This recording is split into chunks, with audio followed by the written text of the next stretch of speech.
Okay guys, so today what we are going to do Abu bin Adhem by Lai Hunt. So first let's discuss what is going to be there, how we will be proceeding in this video to study the poem Abu bin Adhem. Okay, so first we will be discussing the summary of the poem, and then we will move on to line by line explanation, and then we will discuss the poetic devices which are used in this poem. So this is all the points that you are going to get in this video to cover up and complete the complete poem part Abu bin Adhem. Okay, and in the next part we will be discussing the questions related to Abu bin Adhem and the answer format that you have to write with the questions. Okay, so yeah, today first let's start with the poet. So the poet of the poem is Lai Hunt. Lai Hunt was an English poet, writer and essayist. A firm liberal Hunt claims through this poem that true worship is manifest through the acts of love and service that one shows one's fellow men and women. So this is about the poet, how the poet written this poem, the perspective of the poet while writing this poem is what we have just discussed right now. And let's move on to the summary of the poem Abu bin Adhem. So Abu bin Adhem is the poem which is based on the religious and the holy belief of the poet. So addressing himself as Abu bin Adhem, the poet narrates the story of a holy, religious and noble person who was a firm believer, who was a sincere and true devotee of God.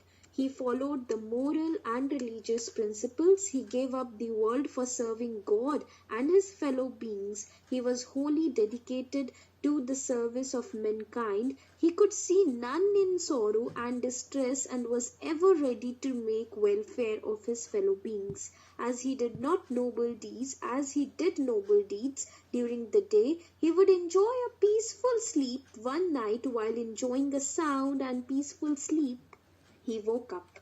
Because of dazzling light, he found out that the bright light was due to the presence of an angel who was writing something in a golden book. Being a pious man, Abu was not least afraid of the angel, and the silence in the room made him more courageous. Becoming happier and bold and mustering up his courage, he came forward to ask the angel of his activity of writing. He asked the angel boldly what he was writing. The angel, who was busy in writing something, looked at Abu with a calm and soothing effect. The angel, looking at Abu, sweetly replied that he was writing the names of all those who love God.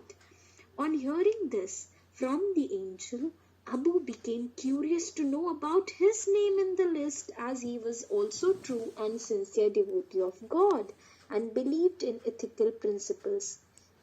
Hence, without having any signs of fear, he asked the angel if he had included his name in the list. At this, the angel replied him in negative. Abu was a bit taken aback to hear this, but he was not disheartened. Then, in a very polite and cheerful tone, Abu requested the angel to write his name in the list of those who love their fellow beings. The angel wrote something and disappeared from Abu's room. Abu did not care of disappearing the angel, nor did he express any sign of worry and surprise. He remained calm at this incident. But the next night the angel appeared again in his room with the same dazzling light and illumined the room with divine light. The angel was holding the list of those who had been blessed by the love of God. He displayed the list before Abu. When Abu saw the list, he found it strange but true that his name was written on the top of the list. It makes clear that God showers his blessings upon those who, instead of worshipping God, love and serve their fellow beings selflessly. Those who have evil feelings for their fellow being are shunned by God. So this is about the summary, and then we will be talking about more this poem, like the background and how it has been written, the perspective.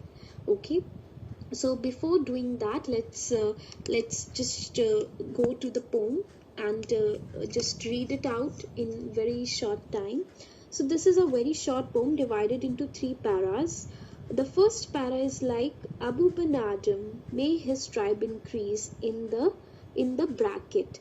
Awoke one night from a deep dream of peace and saw within the moonlight in his room, making it rich and like a lily in bloom, an angel writing in a book of gold, exceeding peace had made Ben Adam bold, and to the presence in the room he said, "What writest thou?"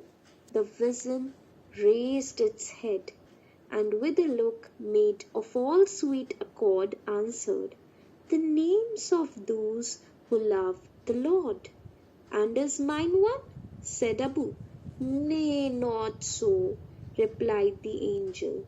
Abou spoke more low, but cheerly still, and said, "I pray thee, then, write me as one that love his fellow men."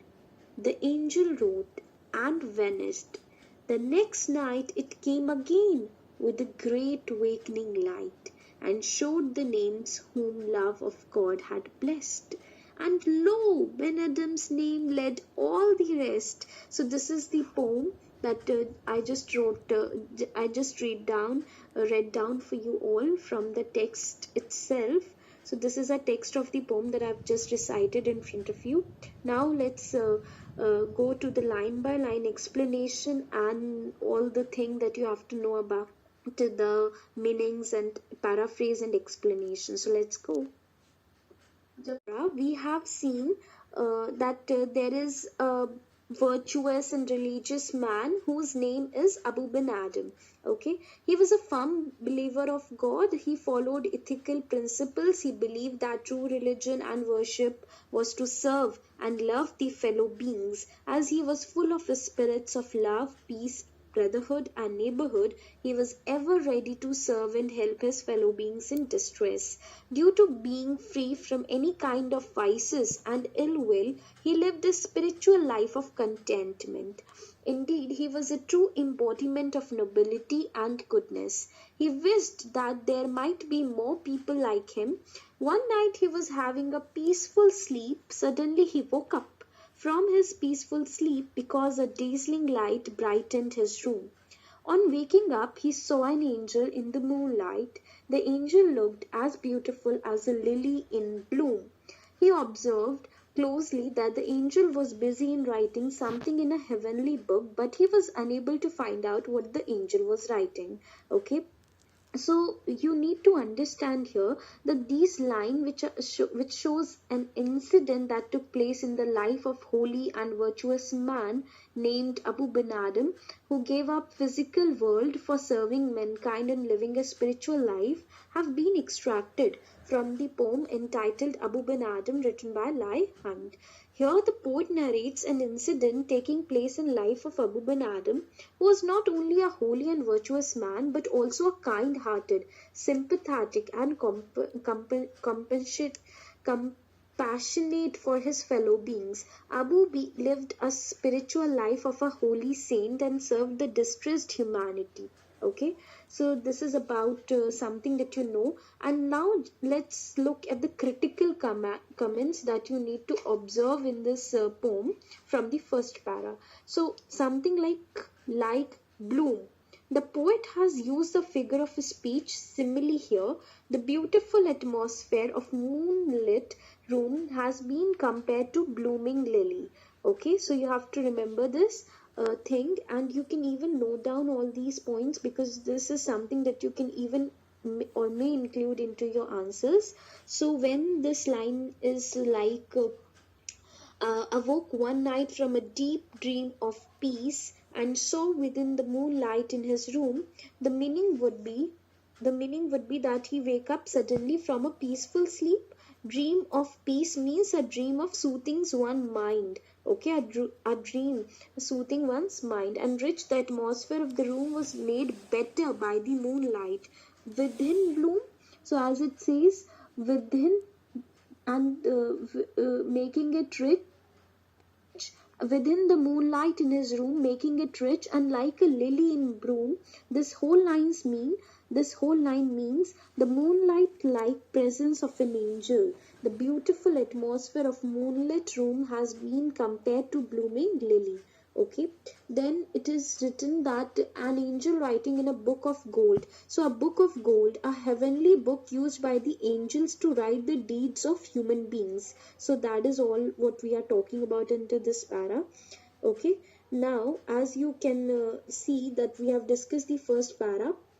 Now moving on to the second para, which is from exceeding peace had made Ben Adam bold, and to the presence in the room he said, "What writest thou?" The vision raised its head, and with a look made a false sweet accord, answered, "The names of those who love the Lord." And his mind one said, "Abou, nay, not so," replied the angel. Abou spoke more low, but cheerily still, and said, "I pray thee, then write me as one that loves his fellow men." So let's understand this para as well. Now first let's understand the meanings.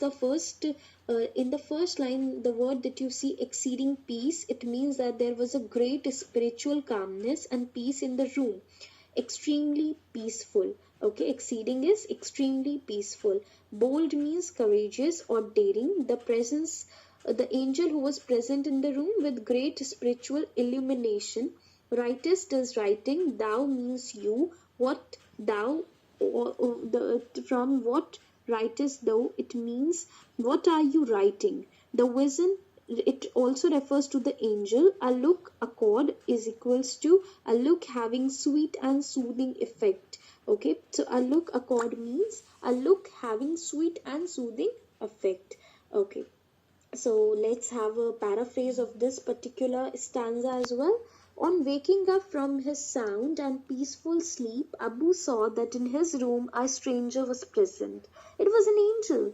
He was not least frightened at the sight of the angel, as he was a pure and noble soul. Nothing could frighten him. The spiritual silence made him more courageous, but he seemed to be more curious to know what the angel was writing in his heavenly book. Without showing any sign of nervousness and writing in the book, the angel raised his head to throw a glance at Abou. Abou saw that the angel had a soothing effect on his face. The angel, with a face that evoked kindness, answered him that he was writing the names of all those who love God. Reference that you have to understand into this stanza is that these lines are showing how spirituality, nobility, and goodness make a man bold and courageous enough to face any situation have been extracted from the poem. Okay, so here the poet tells us that those who follow the path of morality and nobility and always remain far from the prejudices and evils are ever ready to face any situation with boldness and courage. The same thing seems to be true in the case of Abou as well. The presence of the angel in his room does not move him. So he was not much like, a type of, if he has done something wrong, then he might be frightened like what now punishment is going to given to him. But he was not in that very mood. He was calm, he was composed, okay, because he was a good man. As Abou was a noble and holy soul, lived a virtuous life, he was bold and courageous enough to face any circumstances. Next, because of being a peace-loving person, he was fully contented with his present life. A kind of peace always pervaded in his room. This also helped him in being fearless. Hence, he was not least afraid of the heavenly presence in his room. As a man of pure conscience, he mustered up courage to speak to the angel. So it's really very tough, even the person whom you don't know, and it looked like so heavenly and something like that. So it's very difficult, for the person to raise the voice, and then he is there to ask the question. So he asked. Abou found that there was a great serenity and calmness at the face of the angel. His face had a soothing effect. Instead of showing any sign of irritation and anger, the angel told Abou in a very sweet and gentle tone that he was writing the names of those who love God sincerely and truly. Okay. So this is something that you should know about this para. And then critical comments again, please write down all these critical comments, because the question may come based upon this. So the peaceful atmosphere fills the mind with a kind of a spiritual energy that helps us in being very calm even in the odd circumstances. Second critical comment that you can get from this second stanza is tone accord. So there is a word that has been used here, tone accord, which means it refers to a voice full of patience and kindness. What thou? This means the poet has used archaic words which refer, what are you writing? The presence of a divine visitor makes feel a kind of peace and tranquility. Okay, so this is about all about second stanza. Now we come to the third one. And is mine one, said Abou. Nay, not so. So basically, referring to the stanza, I mean that I have divided the lines of the fun from the one to the end with certain numbers. Okay. So there are total 18 lines, so I've divided them into the paras. So from and is mine one to fellow men, I have counted it third para. So let's discuss this one also. And is mine one, said Abou. Nay, not so, replied the angel. Abou spoke more low, but cheerily still, and said, I pray thee then, write me as one that loves his fellow men. Okay, so let's first understand the meanings that are difficult to understand. Okay, so and is curiosity, Abou asked the angel if there was his name in the list. So the reply that angel given, that was no, no. Abou, when listened to this reply, when he heard this reply, what his response was, he replied the angel. Abou spoke more low but cheerily still, and said, I pray thee then, write me as one that loves his fellow men. Okay, so to hear this, Abou was little bit shocked, as he was true believer, but cheerily still. But cheerily still means, but he remained calm and peaceful, as he was peace loving. Thee means you. I pray thee. This means I request you. Write me as one that loves his fellow men, to put his name in the list of those who love and serve their fellow beings. So this is all about the stanza 3. Let's look at one go what it all says. As Abou bin Adhem was a noble, kind-hearted and a man of pure conciseness, he was encouraged to ask the angel if his name was also included in the list of those who love God. The angel, in a very polite way and with the same peace-giving face, replied Abou. On hearing this, Abou was little bit sad, but he was calm and cheerful. This matter did not move and discourage him, as he did noble deeds for the welfare of his fellow beings. He then politely requested the angel to write his name as those who love God's fellow men. Now, this is all about the paraphrase of the third stanza that I made. Okay, so let's understand the context in which this reference has been made. These lines showing Abou's curiosity to know his name in the list, as he was a true believer and had been loving and serving humanity, have been extracted from the poem entitled Abou bin Adhem. Here the poet tells us Abou was sacred and religious and was also a firm believer. He becomes curious to know about his name in the list, and after knowing that he had not been included in the list, he remains calm and satisfied with his present. Okay. Now, this is all about that you need to know from your third stanza. Now let's see critical comments. So the first critical comment that you can make from this third stanza is, I pray then. The poet has used the figure of speech alliteration. Here the poet conveys a truth to us that those who are virtuous and noble always maintain calmness and patience. Holy souls are self-controlled. Holy souls are satisfied with what they possess. Okay. So this is about the third stanza. Now last stanza. The angel wrote and vanished.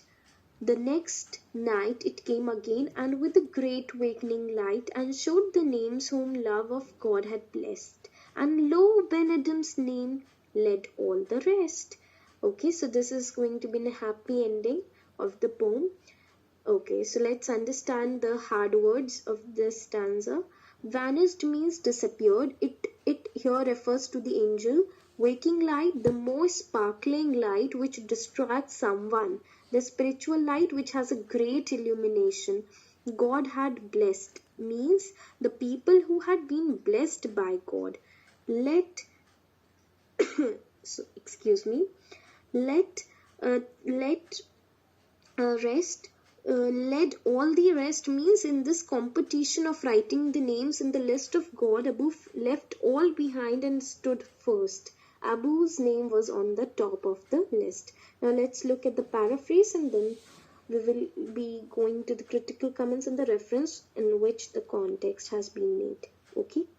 So when Abou bin Adhem requested the angel to write his name as the one who loved his fellow men, the angel, without saying a word, wrote something in the book and disappeared.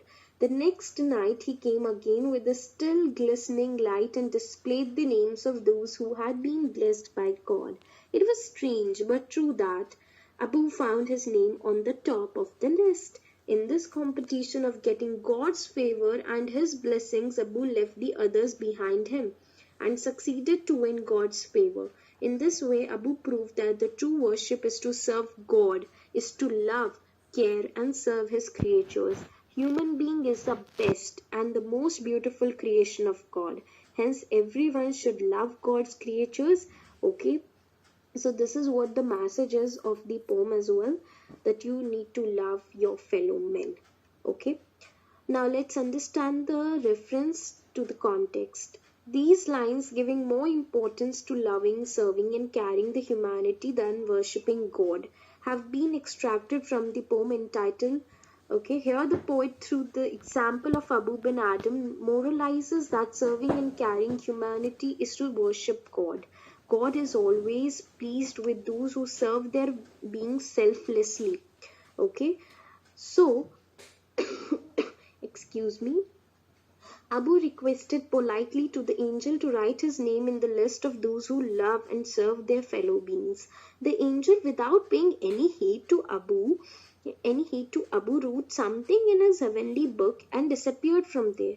This incident did not affect Abou and he remained calm and satisfied as usual. He did not utter anything and he did not bother about the next happening. He was wholly unaware of the reward which he was going to receive.